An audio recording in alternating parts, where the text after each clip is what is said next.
Welcome to Life Happens, where Texans come to protect their legacy and prepare for the second half of life. Join your host, Attorney Kim Hegwood of Your Legacy Legal Care, and our weekly guest as we navigate the challenges that emerge as life happens. Now here's your host, Kim Hegwood. Good morning and welcome to Life Happens with me, Kim Hegwood, and our very special guest today. Back again is Kate DeBartolo. Good morning.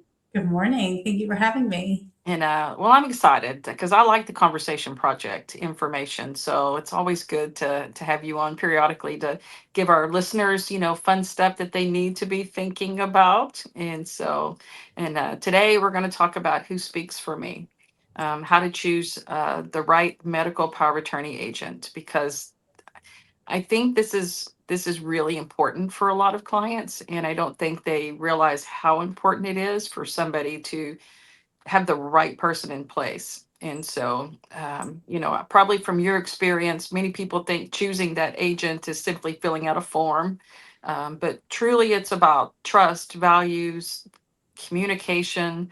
So what do you want people to understand about the real purpose of picking that agent? You've hit on some of the key things about trust and values and communication. One of the first things I would say is that this isn't just a form you fill out and leave in a manila folder somewhere in a desk, or my favorite, like the safety deposit box that nobody knows about. So this is trying to think about who would you trust to speak on your behalf if you couldn't speak for yourself. That's the only time somebody would need to be doing this. And how can you talk to them not about what's the matter with you, but what matters most to you? What are your values? There's no way to discuss every hypothetical scenario that could play out. So when you think about how you want to live your life through the end with whatever time we have left, who would it be that you would want to help make those decisions? What do you want them to know? And I think the other thing that I think is so important about the thinking about this decision maker is, what would you want them to know right now with your current state, body and mind and life? I think too many people, I did this with my husband. We got married. He answered every question as if he were 85 years old with Alzheimer's in a nursing home. We have time to get to that scenario. Like, we want people to do this early, often. You're not waiting until a certain age, until a certain illness. This is something you do over the age of 18, and you give current answers. You can update it over time, who you choose or what you would want them to know. Because something unexpected can happen to any of us at any point. And so that feels like a key thing for people to be aware of. Definitely. And so I always laugh and tell people in my family, we've been talking about this stuff for as early as I can remember. And because we're a talking family. It's like a muscle too. The more you use it, the more comfortable it is to do, as opposed to like your very first time being in the middle of a crisis. So I love that for your family. Yeah, I laugh and tell all my clients, we discuss everything at the kitchen table, and I don't care what table we're eating at. There's a topic that doesn't get discussed. And so it does freak people out when they haven't, experienced my family for the first time. But, when those kind of things occur. And but when someone is deciding who should speak for them, what qualities matter most and what qualities people think matter but actually don't? Yeah, I think that it should really be the person that you trust the most to honor your wishes. And I'm going to give the caveat of if that's what matters most to you. Some people feel like they want to have a lot of autonomy. I need you to do exactly this, or here's what I would want you to do. Some really don't care that much about it. So even thinking that through ahead of time, do you just want your kids to do what makes them feel comfortable at the moment or not? Or do you have a really strong opinion of that? That it doesn't always have to be a spouse or oldest child, but somebody who's comfortable asking questions or speaking up. If somebody's really shy about asking a doctor questions, or they just kind of go with the flow and that's not what it matters most to you, I think that's really important. And especially if autonomy is important, and that can be a cultural thing, that's actually not a given in terms of autonomy.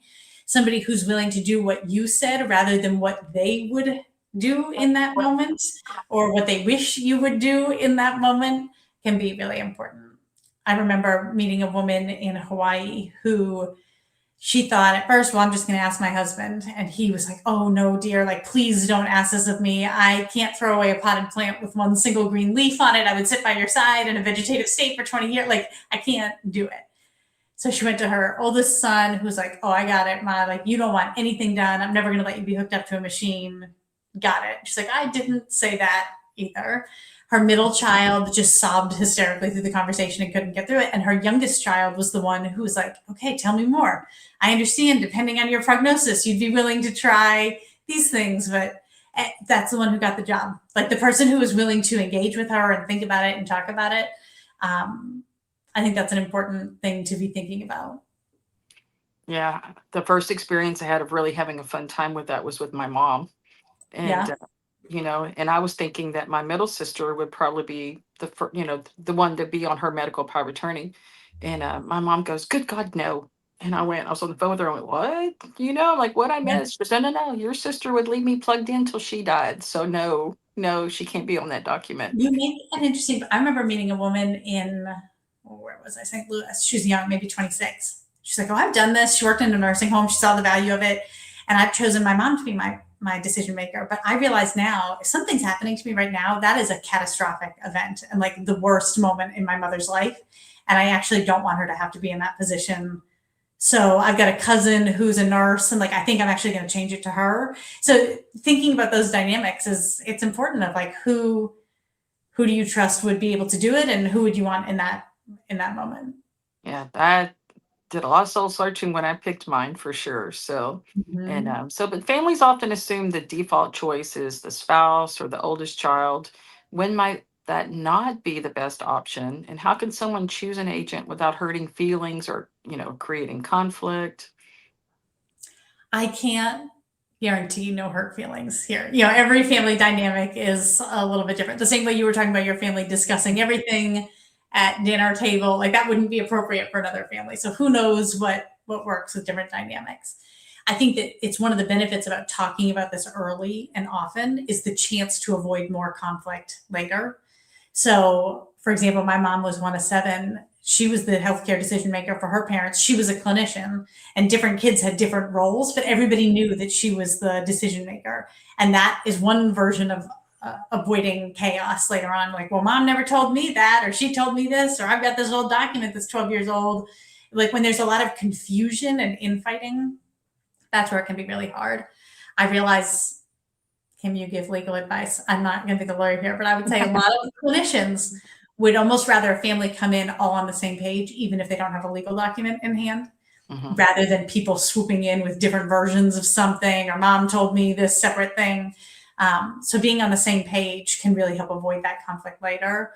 The importance of telling more than one person. I remember a woman who said, oh, I've done this with my husband. He's chosen me. We've done all of our documentation, but I'm his second wife. And I realized his 2 adult children don't know that he chose me as his agent. And that could cause World War III. And all he needs to do, they'd be perfectly fine if they know about it ahead of time. Like, we can chat about it earlier, but that would be really hard to learn in the moment. I think that in terms of your question about spouse or oldest child, I gave you that example from Hawaii of somebody who said, well, who is it that would actually honor the wishes? I think that there are some family dynamics with estrangement, or people where your family of origin is not the one that you trust the most, or the person that you have the best relationship with. That's a great time to be sure you do get this in legal writing, or make sure your providers know about that if there's somebody you don't want involved in your care. We see within the LGBTQ plus community, like a sense of, I really want to be sure my spouse is honored, or they're the ones who can make decisions, and let's be sure that that is known. I think with your question of how to avoid hurt feelings, we've talked about mentioning it earlier. Sometimes, you'll have to think about the dynamics of your, I'm going to say family here. I realize it's not always family, but maybe sending an email ahead of time. Hey guys, wanted to let you know, we've updated some things. Here's what I've chosen. Maybe, how is your person going to be most comfortable receiving this? Would it be harder to be shocked by it, at the dinner table, and they have to react right in front of their siblings or in front of you, versus having a moment to think about it ahead of time? Or, I know you guys don't all want to talk about this, but I'm going to put these things in a message or a text message, or I'm going to make a video so that you can review it when the time comes, or if you ever need it. But just making it easy for people to access that. And sometimes it has to be little bite-sized pieces. It's not always going to be one big sit-down conversation where everybody gets along perfectly. But we have a lot of resources to help people think through that. So when you think about conversations that people are having, they pick their agent. Okay, they've done that. And so, but now I think the hard part is right after that. It's so what kind of conversations should they be having with them so they truly understand their wishes, especially around end of life care, hospitalization, and quality of life decisions? Because I think these are the crucial decisions that the agent truly needs to know from that person. Yeah. I was talking earlier about autonomy and kind of like the role you want to have in your care.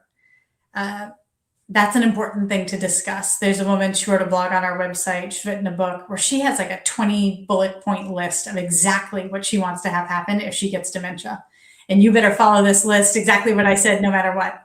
And then I've got a family member who's got a big blended family. And she's like, you know what? I don't care if I go a couple weeks earlier or later. I just want the kids to all get along. So how much it matters to you that you have a say in your care, that would be an important thing to discuss. The type of care that matters to you. We have some scale questions in our guides, and there's one about, across the scale, are you concerned about receiving too much care or too little care? People tend to fall somewhere along that spectrum. If I ever get like that, pull the plug or give me the whole enchilada. That usually means you have an opinion about something. And are you worried about being denied care, or you want to do every trial that's out there? Let's be sure somebody knows that versus, I don't want to be in a hospital setting. That's important to know. Again, we talk about giving current answers. Really, what would you want right now? And what we like to talk about trying to get it down to values. This is not about CPR and feeding tubes and DNR status. Those are important, and yet you can't address every scenario where those might come up. But so I think about a colleague who, what she's talked about with her agent is, if I can parent our children, if I can emotionally and intellectually understand what's going on in their day, they can talk to me when they come home, I can hear about their assignments and their friends, like, I'm in. I would want you to do anything you can. I don't care about physical limitations I might have. Like, that's when I would want you to do everything. But if the prognosis, because she's very healthy at the moment, like if something unexpected happened and the prognosis is that I couldn't understand what's going on in their life or contribute to parenting them, I don't need you to take extreme measures.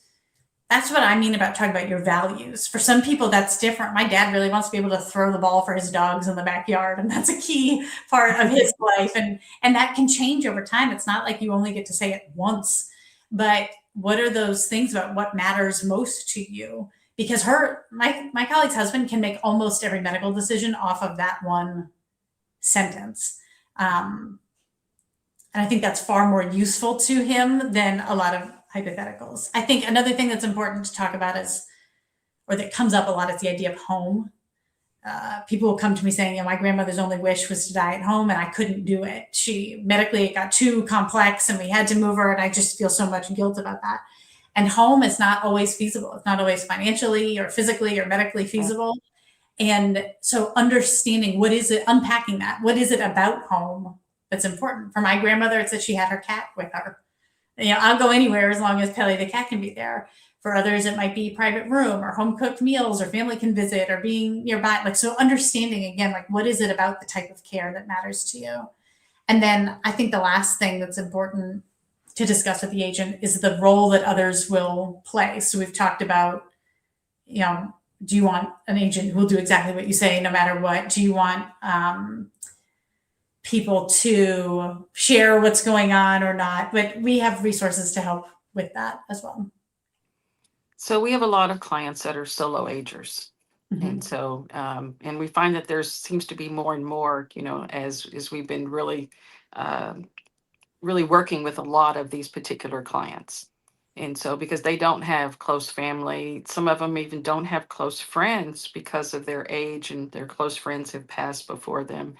How can they build a support system and choose someone they trust? Yeah. Well, this is the great thing about how the agent doesn't have to be a family member. You're right. It's a very growing demographic of solo agers.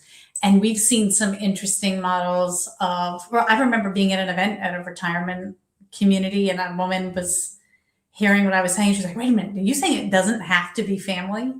Because her husband had already died and They didn't have children of their own. And so her decision maker was her late husband's niece who lived across the country.